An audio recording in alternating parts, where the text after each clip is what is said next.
promised a wild one at Daytona, and we got it. With less than half of the field at full strength, Kevin Harvick claimed his second plate win of the season. It started on July 3rd and ended on the 4th. Kevin Harvick is right now the master of the restrictor plate tracks, and boy, this race was everything it was promised to be on this 4th of July weekend.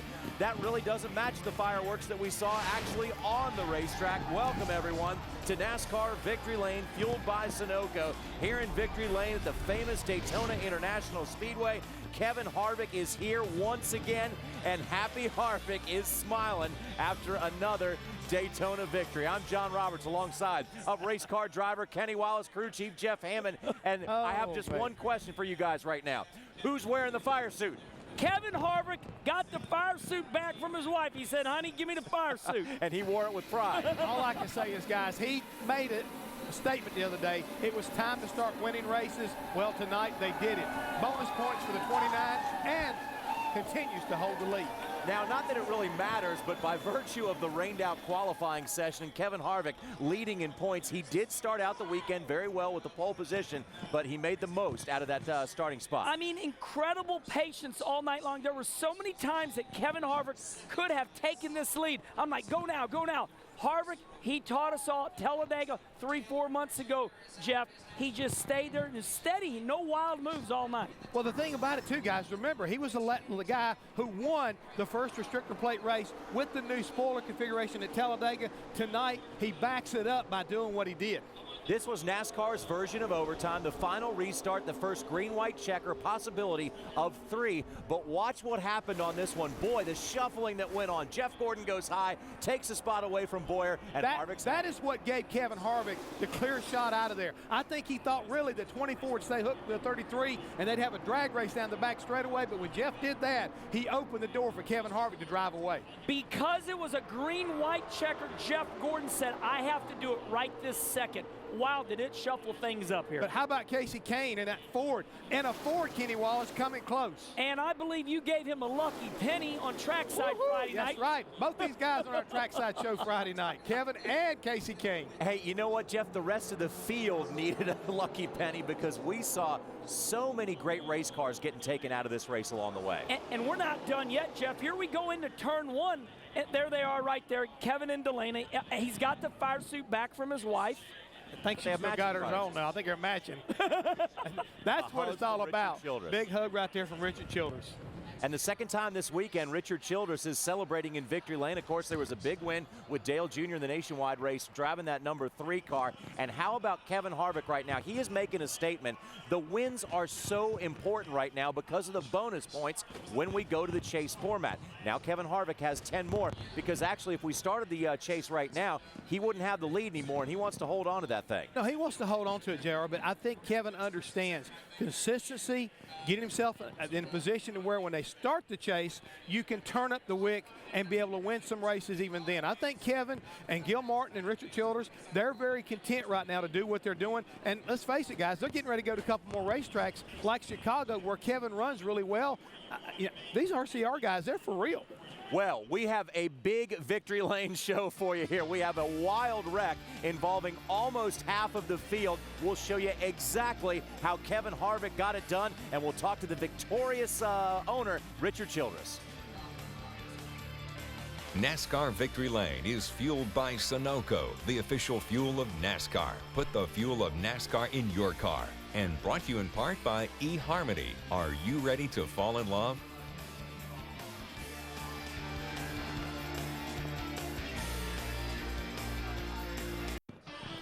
Welcome back, everyone, to the Daytona International Speedway. Nothing quite as patriotic as fireworks over the great American racetrack on this day where we saw a wild finish that involved Kevin Harvick ending up back in Daytona's Victory Lane once again. We will now show you exactly how it went down. And this night started out with a 90-minute rain delay, but once we did wave the green flag, we started based on owner points because of a rained-out qualifying session. When was the last time the pole sitter wins the race? Kevin Harvick takes off in the lead right away, and as we've already told you, wins the race.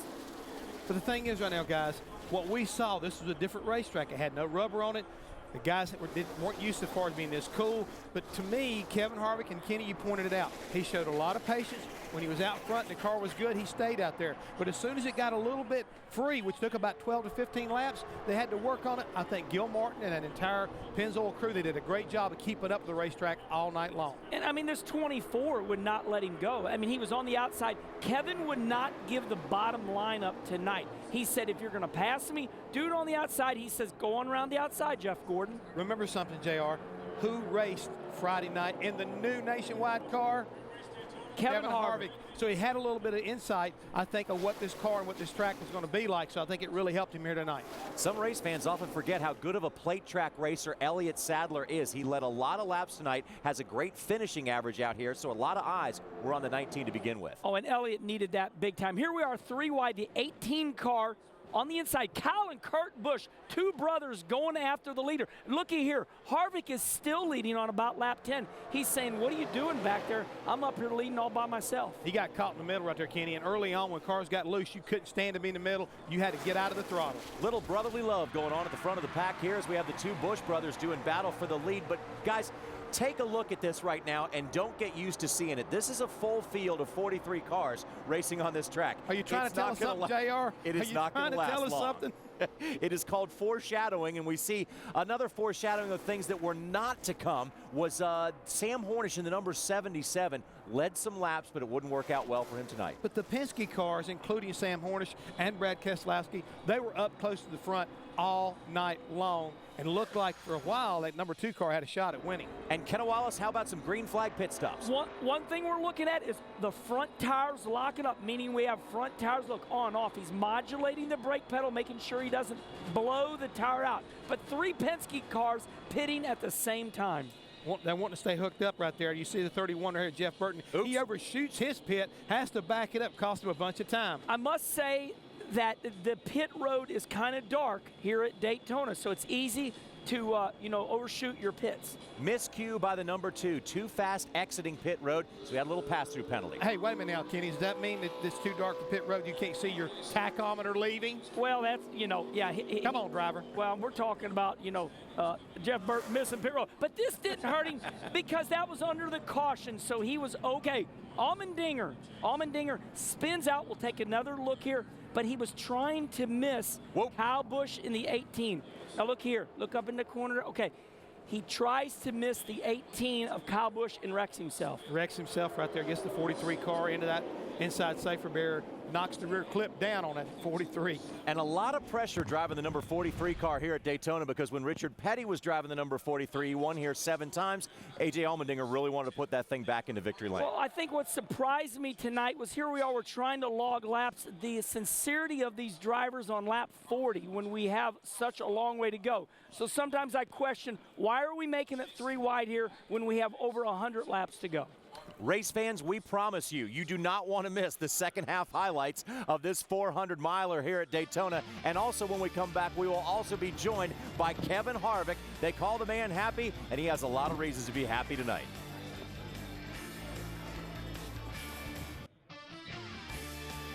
Victory Lane at the famous Daytona International Speedway has Kevin Harvick and the number 29 team celebrating once again after a long, wild race here at Daytona. He's won the 500 before, and that was a wild finish. He won earlier this year. That was Talladega on the plate track, and that was a wild finish.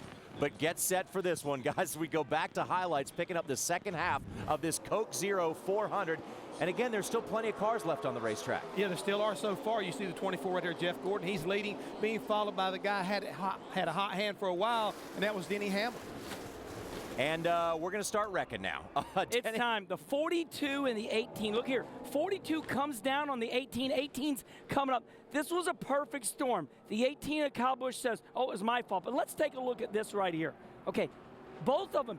See, I mean, it wasn't one person's fault, Jeff. It was just, like I say, it was good, hard racing right there. But the 18 was coming up. He clearly was not clear of the 42. And we saw a lot of that here at Daytona this week between the 18 and the 11. Now we saw it between the 42 and the 18. And the 42 was down a lap. He had just pitted, so he was trying to get in line. Look at this save. Oh, my Lord.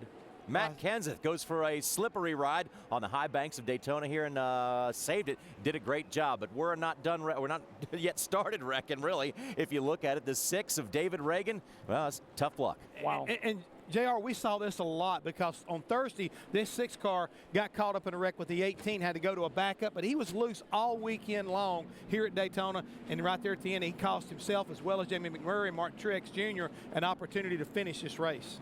So a couple of wrecked up race cars there with high hopes to get a good finish out. Didn't work out that way for Martin Truex and Jamie McMurray. But take a look at Tony Stewart with a 2-tire pit stop. He is now out in front of this thing. You know, he laid around the back of the pack all night long. We got down there close to the end. All of a sudden, here comes last year's winner, the 14 of Tony Stewart. He looked pretty strong and pretty, well, like he may have had a chance to repeat. And this just cannot happen at this racetrack. You can run 3 wide for 1 to 2 laps on new tires, but they start sorting themselves out, but the cars start bopping and weaving. Here we go. This was incredible. Mark Martin saved it. The 17 got the right recorder panel knocked off, and it's like, okay, what happened here? And we're trying to find out, and I don't think we ever did. As you take a look at the next restart, you'll see all the cars from Richard Childress Racing up front as they continue to do a great job this season. Well, I mean, incredible patience here once again on the 29 of Kevin Harvick. Jeff, me and you were talking about it. You know, the 29 was happy to ride right about there the whole race. He was taking what they were giving him. He wasn't going to force the issue until it became time to go. And when he got him behind the 33, I thought he was going to be a good teammate and say, I'm going to get this 33. I win here at Daytona. I'm not going to jeopardize my teammate. I'm going to stick with him. I'm going to stick with him. And he did right there all the way to the end. Race fans, get ready. Here comes the big one. It's almost scheduled here at Daytona with about 12 laps to go. Some 18 cars were involved in this one, some great race cars. And we're going to take a little while to dissect this one as you get your first look at all the smoke rising over the racetrack. Well, before I hand this over to Jeff Hammond, I have to say this. The 2 cars that caused the wreck, look at the 2, look at the 31. Race fans, the 2 and the 31 end up to go unscathed and just keep on racing. Jeff, you take it from here. Well, the thing what I saw, Kenny, was interesting was a 9 got in the back of the 2, which got into 31. You're sitting here right now with Joey Logano. He kind of sees what's going on, but he has no place to go. He's just a victim. He's along for the ride. All of a sudden, the 39 car, that Tornado, was up on top of the hood of that Home Depot car. Scary little ride here for Mark Martin as the number 5 car gets all up in flames, but fortunately Mark was able to make it down to the pit lane as the officials and the safety crews go to work. And watch the team. JR, watch this right here. The 48 crew, they run over and say, hey, buddy, we're going to help you out here. They pick him up and literally carry Mark Martin out of that race car. Look at Mark's hands. He's like, I give. Let me go. I'm good. I tell you what, that was incredibly scary. I'm glad Mark is okay.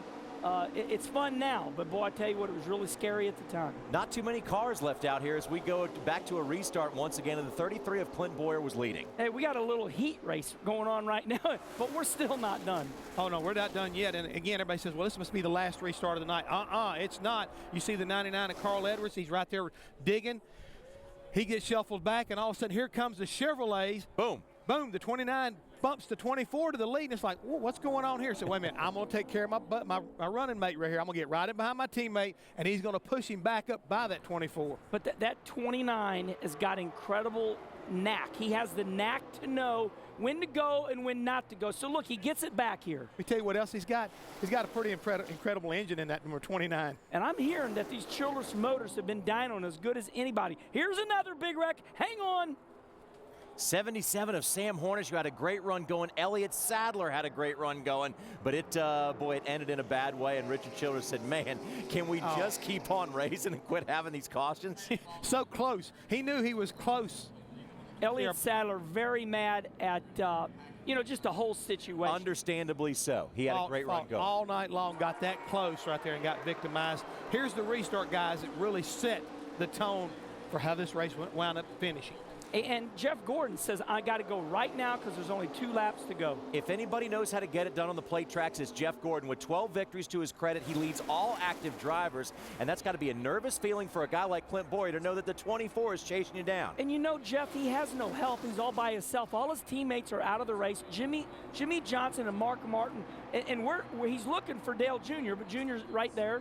Can't get to him. Can't get to him right there. And you see the 33 get in the back of the 24. He bounces off the outside safety barrier, scrubs a little bit of speed. But right here at the end of the race, you see the 99 as well as the 2. They get together, and the 2 winds up collecting in the outside safety barrier, and all of a sudden the 71, just drives into him.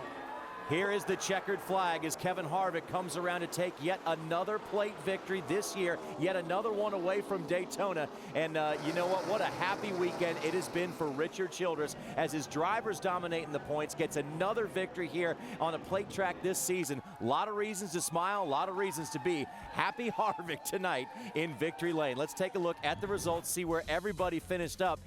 But then again, not too many cars really finished. I bet if we look at the points later on, I bet Dale Jr.'s in the top 12. We'll see later on. Hey, looks good. When you take a look down through there, guys, look there. Carl Edwards, he comes home 6th. Kirk gets a 7th.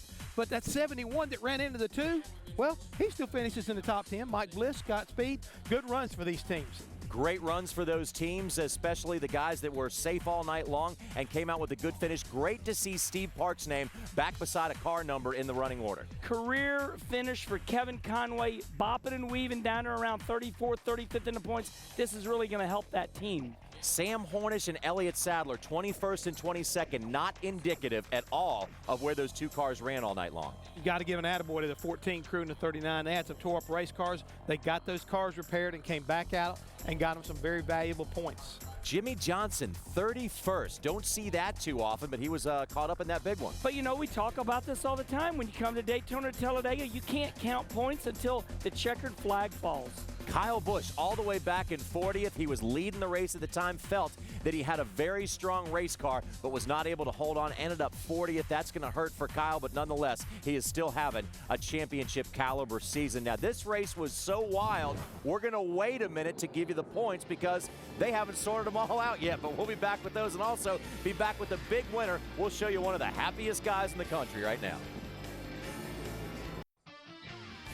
Welcome back, everyone, to NASCAR Victory Lane, fueled by Sunoco, coming to you from the Daytona International Speedway. It's one of the most historic tracks anywhere, and Kevin Harvick's made a little personal history for the 2nd time this season and the 2nd time at this racetrack. Kevin Harvick is celebrating in Victory Lane, and Kevin, from on the outside looking in, watching this one, that was about one of the wildest races we've ever seen by Daytona standards, and that's saying a lot. But I guess the whole key for you guys was staying calm and being there at the end. Yeah, for us and our Shell Pennzoil Chevy, it was. I felt like, coming to the white, I felt like we were going to finish 2nd, and if we got a huge push from behind, we had a chance to win. But I've been around these things long enough to know that the last lap is when it all happens and everybody starts pushing and shoving, and sometimes you're a sitting duck out front. So we were just able to put ourselves in the right position, and when that restart happened, we were able to get the right car behind us, and everything worked out.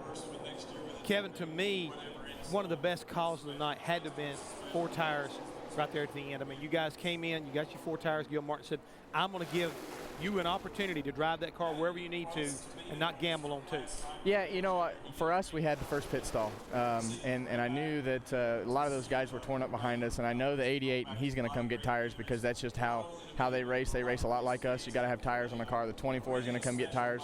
And I felt like if we came in, that the majority of the rest of them came in with us. So for us, it was a no-brainer because we knew that we had the first pit stall, and even the 2-tire guys, we would be close to beating them out. I see that your wife gave you the fire suit back. Yeah. You look good in it. Yeah, we've been loaning it to everybody. We've sold more of those fire suit T-shirts than you can imagine. So tonight I got to wear it and get to wear it in Victory Lane. So it's pretty cool. Kevin, you did something tonight that I was really impressed by. You stayed on the bottom the whole race. You let somebody try to pass you if they wanted to on the outside, but you were committed to the bottom 90% of the race. Yeah, for me, my car was so loose, and it was hard for us to make speed in practice when our car wasn't loose, so we had to leave it loose, and for me, I had to hook the bottom in 1 and 2, and if I'd missed the bottom, I would actually get tight and then snap loose from the center up off. So over the bumps, the thing would move around a little bit, but the bottom was the place for me, and it worked out really good. I could slide it around the top for a little while, but it would tear the right rear tire off. On that last restart, Jimmy Johnson made a comment after he got crashed that the energy inside the draft was changing as the race came toward the end. Did you know, and did you have a feel about where you wanted to be at then, inside or outside at that point? I thought I wanted to be on the outside, but Billy O'Day, our spotter, thought that the 9 car was a little bit stronger than the 24, and obviously I think that the move with the 24 going on the outside of the 33 was probably the move that helped us win the race, just for the fact that it broke that outside line up. It really slowed the momentum of the middle and the outside line, and we were able to get going on the bottom. And you know, you can see right here, everything's not formed up. I mean, another lap in the top lane would have been formed up and going. So at this point, I'm just blocking. Kevin, I'm hoping for the block and nobody diving under me. with 5 or 10 laps to go, were you surprised to see your teammate Jeff Burton break out? You had a 3-way, lead, all Childress cars, and Burton goes out of line, goes for the lead with about 10 to go. What did you think? I was a little bit surprised, but I'll tell you, these things pull up so fast that sometimes you just get such a run that you got to go somewhere because you don't want to hit the guy in front of you because you're going so fast. And I think that's probably what happened with Jeff. But for me, at that point, I was committed to the 33 to try to, maintain my track position, because I really thought that the best chance I had to win was to sit there in second and hope to, to pull out in front of somebody that had a good run coming. And if not, we were going to finish, first and second with the 33 winning. So sometimes it's better to not get greedy, and you wind up in a position to where you can take advantage of things. Kevin, it's always great to be first in points. You get a lot of attention. It's a great place to be, but it seems like this year more than ever, the emphasis is on winning. Yeah, for sure, especially right now for us. We've been fortunate to have a good start to the year, and we're able to really start going after wins and taking chances. And I really feel like once we get to Indy until the chase starts, we can really start experimenting with stuff and doing things that we hadn't been doing with our cars and pit strategy and all the different things that come with that. So I'm excited about that. We've never been in this position before. I didn't get a chance to listen to you and Billy O'Day this time like we did at Talladega. He did such a masterful job of helping you win that race. Again, how important is what he's telling you up there on top of that spotter stand to you? Well, he was very confident in the 9 being better than the 24, and he was once those lines got split up, he was telling me to, give the top a little bit of a sniff of draft, give the bottom a little sniff, and just kind of keep him even. As long as we could keep him even, they would just keep pushing us out there. So he's very educated on super speedway racing and helps me a lot with. I don't even have to look in the mirror. He just tells me where they're coming, and I just pull up. Well, Kevin, let's take a look at the points with us right now. You maintain your spot on top, but after this one, boy, a lot of shuffling going on, a lot of great cars moving all around. You see Jeff Gordon moving up 3 spots, Kyle Busch moving down 3, everybody else staying pretty much status quo until we get down to Dale Earnhardt Jr., moved up 2 spots. He is now in the chase and ready to go for it, but I'm sure Kevin likes to look at that number on the top of that chart. Is probably the best one to look at. Here's how close Mark Martin is from making it back into the chase, and your teammate Clint Boyer as well. Yeah, tonight was, I felt like, going to be a really big night for the 33. I don't know what happened there at the end, but, I'm glad I'm not down there in that 8th to 15th range. We've been there a lot, and it's tough to race down there on a week-to-week basis, and you're so worried about everything. And now it's just kind of like you just go for it in our position, and you can do what you need to do, and you're so relaxed. So that'll go away with 10 to go. Exactly. Absolutely. Hey, Kevin, it's our tradition here on Victory Lane. We have the winner sign a flag for a lucky fan. All right. There you go, Jeff. He needs a pen, too. Yep. We even supply the pen. There's your Sharpie. As well. You get ready. Congratulations, Kevin, once again each week here on NASCAR Victory Lane, fueled by Sunoco. One lucky fan will receive a Sunoco checkered flag autographed by the winner of the race. Enter online at speedtv.com, keyword Sunoco, to win the flag that Kevin Harvick is signing right now. Congratulations, Kevin. Thanks, guys.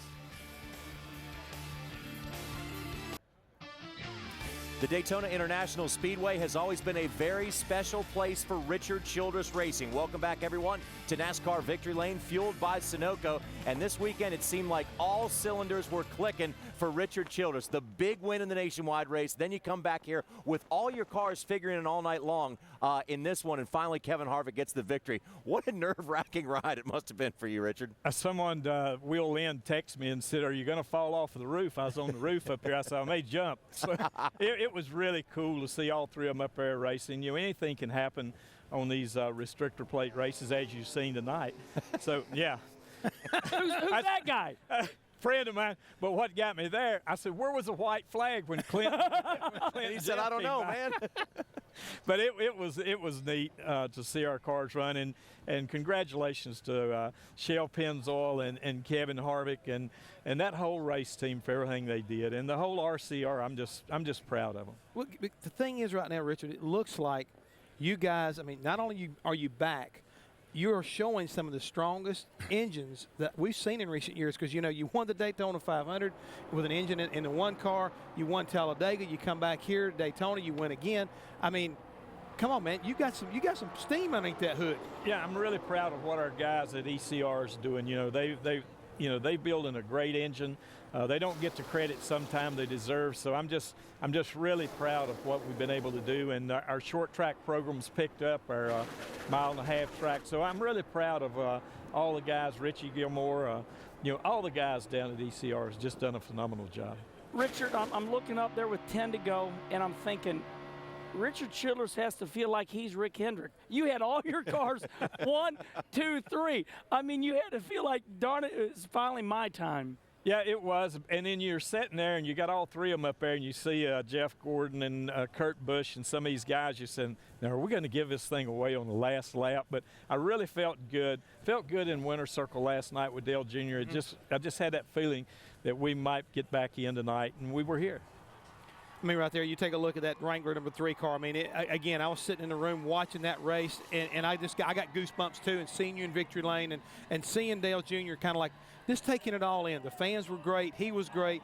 It was great timing. That's all you can say about all that. Yeah, and just looked at that one picture of Dale Jr. right there sitting in the car. It reminded me so much of Dale Sr. And when I got out of the car and walked over to him, and just that look in his eye reminded me so much of Dale. It brought back a lot of great memories, not only for me but for all of our fans.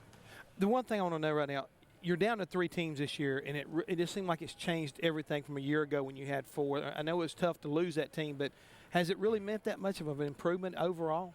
We don't think, and I asked all of our crew chiefs, drivers, everyone, did we think the 4th team took away from us? And we don't think it did, and will we do 4 next year? I don't know. If we think it's right, we will, but we don't want to do nothing that's going to hurt what we're doing. Right now, everything's hitting on all 8 cylinders, big time. Yeah.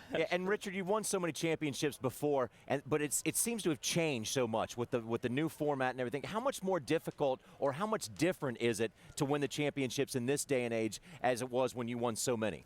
Well, I think today there's so many teams out there that's going to be contending for that championship. Although Jimmy's won 4 of them, it was a heck of a race right there in behind him and around him. We were contenders in 2007 with Clint Boyer, and 2008 with Kevin Harvick. We were 3rd and then 4th, I think. But we want to be there. We want to win that championship for RCR and our fans, and just to win it. That's big to win it. You've won them, I know, so you know what I'm talking about. I know exactly what you're talking about. There's nothing like winning a championship. We can have some victory cuvee. As long as you keep the top on. I am. And all this. That thing was loaded before. What we do is we give 29%, little commercial, 29% off all our wine because Kevin Harvick won. So that's pretty cool. That's very cool. You got Kevin Harvick and Jeff Burton, 2 of your 3 cars solidly in the top 12. And we said off there, you said, darn it, man, I just wish Clint could have had a good finish. We need to get him a win, don't we? Yes, and for General Mills, Cheerios, this group has been and backed our sport for so many years. We got to get a win for them, and we will before the year's over. We feel good about it. We've been in a position to win with Clint, and I feel good that we'll win a race for the years. You were in a better position than what we were. How close was he getting to the white flag when that last caution came out when he was leading? He was leading. They were wrecking over and coming out of 4, and he was on the flat chute, and I thought, man, just throw the white. But NASCAR made the call they had to make, and for the safety of the drivers and everything. But, man, we were that close to having that win for Clint. And Kevin was going to be 2nd. But here we are tonight celebrating Kevin's win, and that's important. Just tickle. Yes. Richard, congratulations, man. Keep up the good work. You guys are doing a heck of a job this year. Thank you. We just can't do it without all the support of our race fans. To see the crowd here that was here tonight, I don't think anyone left. It was that kind of race. But thank you, guys. Thanks for everything. Thank you, Richard. Richard Childress Racing, once again, contending for championships, and that's exactly where they want to be. Want to remind you that Toyota's Racing Sponsifier 2 is backed by popular demand with new features and new prizes. Visit toyotaracing.com, click on it, design it, and enter it. We'll be back with much more from NASCAR Victory Lane as we take a look at the big one. Boy, it was a wild one, and we will continue to dissect this big race that cleared out about half the field. We'll be back.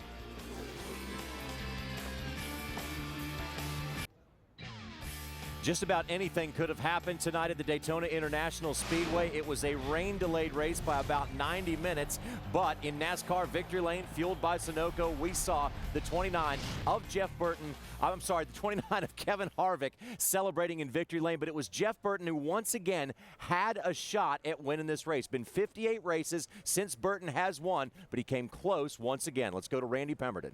Well, Jeff Burton able to survive that race, but it was just that. You had a great race car, Jeff, but tell us what happened on the wreck there between you and Kurt. I'll be honest, I was not 100% sure what happened. I drove underneath the 29 in 1 and 2, and I didn't clear him, and he had trouble, and it got real slow in the middle. My plan was to get to him and get behind him, and he got so slow, I couldn't get behind him. I'd have run over him, and we got side by side down the back. When I did that, I said, "Oh boy, this is gonna be trouble." And he was coming at such a high rate of speed. I don't know if I ran into him or he ran into me. I honestly don't know. I just know we hit, and it's unfortunate because half the field got wrecked. But we had a really fast race car, and we had a great chance to win the race. And it seems like that's the story of our year. Run great, but tonight, fifth's not all that bad. We come out of a restricted plate race fifth. You probably ought to be happy, but it's disappointing when you thought I thought we had the fastest car. Yeah, there's no question it was great. Your overall thoughts of the race itself, it wasn't 2x2x2, 3 deep for 40 cars. Is that the kind of racing that you would rather see? But I know it was a handful for all you guys out there with the tires, the rear spoiler, the old worn-out racetrack. Well, I liked it like this. And the thing we charged from, I messed up in the pit one time. We went to the back, and we charged up to the front and took the lead, and that was all single file stuff. I was just able to get it, my car just handled well enough, and I like that. I think it's a lot of fun. As soon as that caution came out when we were leading, I knew there was going to be chaos from then on. Every time here, you get a caution with 30, 40 to go, and then you get 5 or 6 cautions, and it's big wrecks from then on. And I said before the race, I told the guys in the Coke suite that's what would happen, and that's what happened. Yeah, Jeff Burton continues to be a player in the chase to make the chase as we move forward Chicagoland next week. Randy, thanks a lot. When you look at Jeff Burton, if you continue week after week to be there in the end, eventually you're going to get the victory. Well, Jeff Burton drove with conviction tonight. He was upset. He's had a couple races that he really thought he was going to win this year, and it didn't turn out. But tonight, he demanded, I'm going to take the lead. You sit there and you look at all Childress' cars, Jeff. They're 1, 2, 3, right. And he doesn't want none of that third place. He wants the lead. Now, we've seen a lot of that out of him this year. He's really been battling. And that's the other thing about Richard Childress Racing this year. They have been competitive. Even though they've had some problems, their cars have been fast. They've been fast off the truck. And that 29 car in particular, anytime he's had a bad race, if he's ever fallen back, by the end of the race, Gil Martin, they make the right adjustments. Todd Barrier on the 31, he makes the right adjustments. They get these cars back up front. They score points. And tonight, keeping them up around the front, well, they gave all 3 of them a great opportunity to get a victory lane. Kevin Harvick was the one that came out on top. And Jeff Burton has also said he did not go to Richard Childress Racing to drive that car to end his career. He went there to revive his career, and he's done exactly that. I think Jeff Burton's got a lot of good years of racing in him. Well, there was a time when Jeff Burton drove for Roush Racing, Jack Roush made the statement, look, I'm not ready to hand my team over to Jeff Burton. We call Jeff Burton the mayor of the garage area. He is always so mature in dissecting and analyzing safety and race cars. But I say that he helped Richard Childress Racing because he went there with such a mature attitude. Being in the shop every day, Jeff, analyzing the equipment and bringing everybody together. Oh, he did. I mean, he brought a lot of, I think, experience there, and he showed a lot of fire, JR. I mean, he has still got fire in his belly, a lot like Mark Martin has shown us in recent years. These guys are long ways from being washed up, and particularly Jeff Burton. Don't be surprised he don't get a bunch of wins, maybe even starting next week at Chicagoland. This team, that 31 group, they're coming back with a vengeance. And you never should be surprised if you see the Camping World Truck Series put on a great show, and we got one coming your way in just a matter of a few days. Next Sunday, the NASCAR Camping World Truck Series invades the Hawkeye State, and we're there for all the 3-wide, door-to-door, full-throttle excitement. Don't miss the NASCAR Camping World Truck Series live from Iowa next Sunday at 1:30 Eastern, only on Speed. Now, we got a big wreck that happened here today to dissect. We'll have more on the big one that took out almost half the field when we come back to NASCAR Victory Lane, fueled by Sunoco. Hey race fans, Sunoco's Free Fuel 5000 is back. Just get your Sunoco decal, put it on your car, get spotted, and win. We've got spotters visiting every participating Sunoco, and if we see you with it while you're filling up, you will win one of thousands of instant prizes and a shot at the grand prize 5,000 gallons of Sunoco fuel. For more information, go to GoSunoco.com. Well, Jeff Gordon may have not won this race tonight, but he was the big winner in terms of points. Moved up to the second position in the Sprint Cup Series standings, but nonetheless, he was looking for a win. Let's go back to Randy. Well, Jeff Gordon able to survive this one for a while there, Jeff. It looked like you might be able to bring the DuPont Chevy home in victory lane. It didn't happen, but you didn't come in on a hook anyway. No, you know, that's the cleanest looking race car we've had in a long time on a restrictor plate track. So pretty happy about this finish and the way we ran, you know, to be able to take the lead from two Childress, well, three Childress cars out there battling against us. I was pretty proud of that. Thought we were going to be able to hold them off, and they when they were single file, I think we were able to do it. Once they split, you know, I didn't know which one to go with, and then they got a big run down the back straightaway. We were sitting duck, but you know, that last restart was just, you know, typical crazy green-white checkers. But I was having fun, had a good car, especially in the long runs, and you know, real happy with the top three finish with the DuPont Chevy. From a driver's perspective, your thoughts about what you had to do out there, how hard you had to work.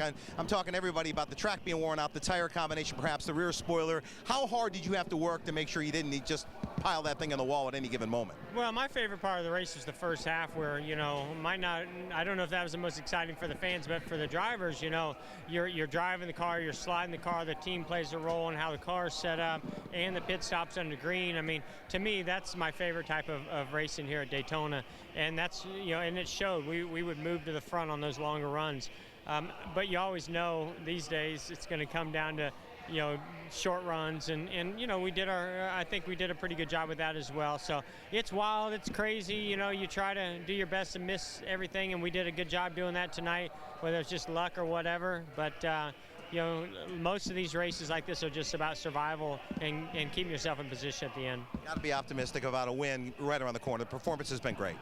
Yeah, you know, it was nice to lead some laps tonight, and I'm looking forward to getting to some mile-and-a-half tracks in Chicago and places like that, because that's where we've been so strong this year. So, you know, I think we still have a win, you know, ahead of us here soon, and we're just going to keep working hard, keep taking these top fives and building on it.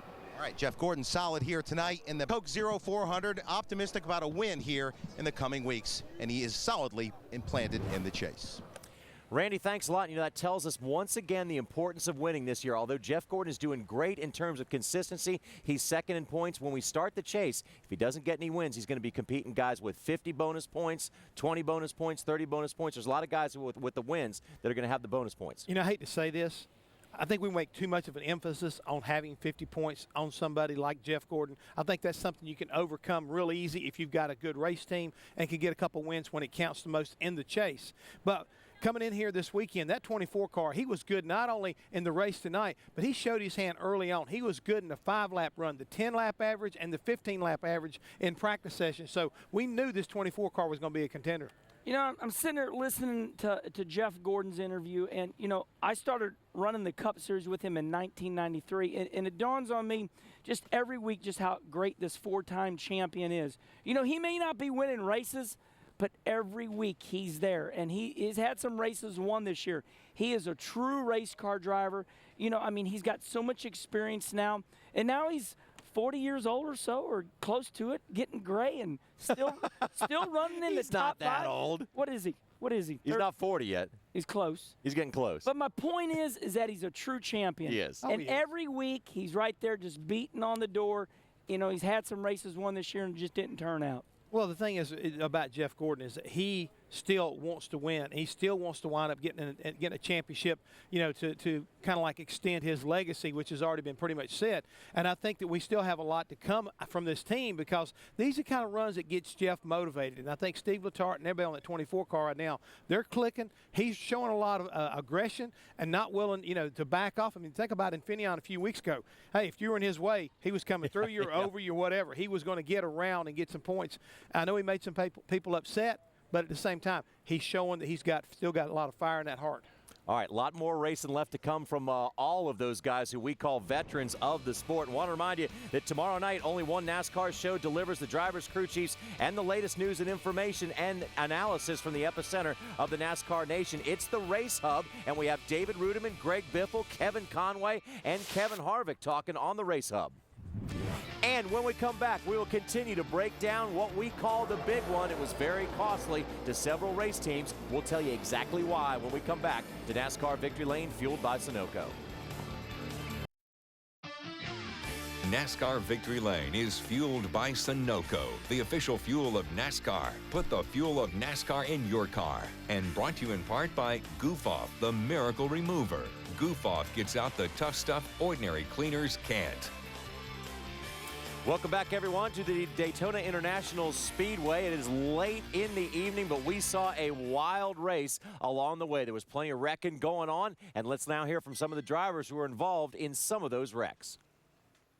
You can't see too far in front of you, and I saw the two on the flat, and I thought, man, that's in my lane. He's going to be coming back into us, and then I got hit from behind, so one of those things. You know, I felt like I had one of the best cars from start to finish. Even hitting the wall, I still felt like we had a great car, and it was just it was a wild race. I really enjoyed it.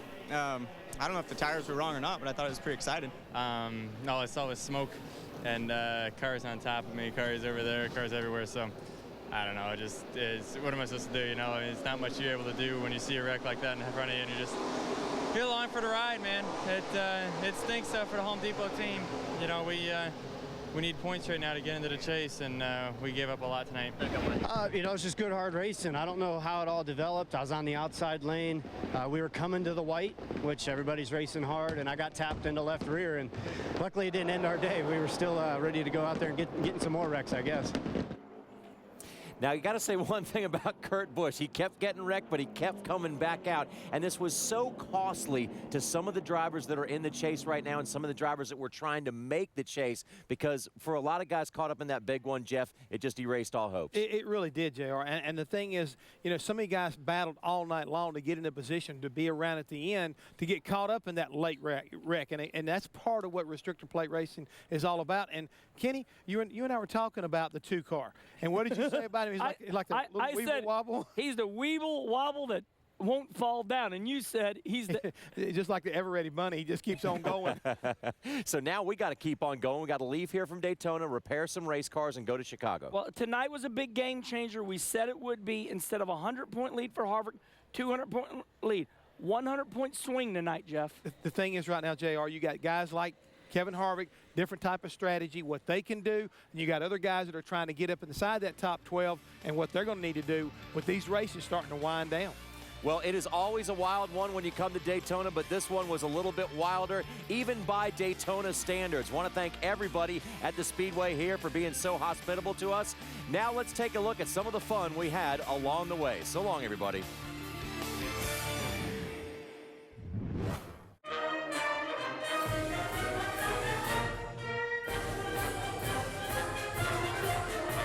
They call it the world's most famous beach, and for good reason.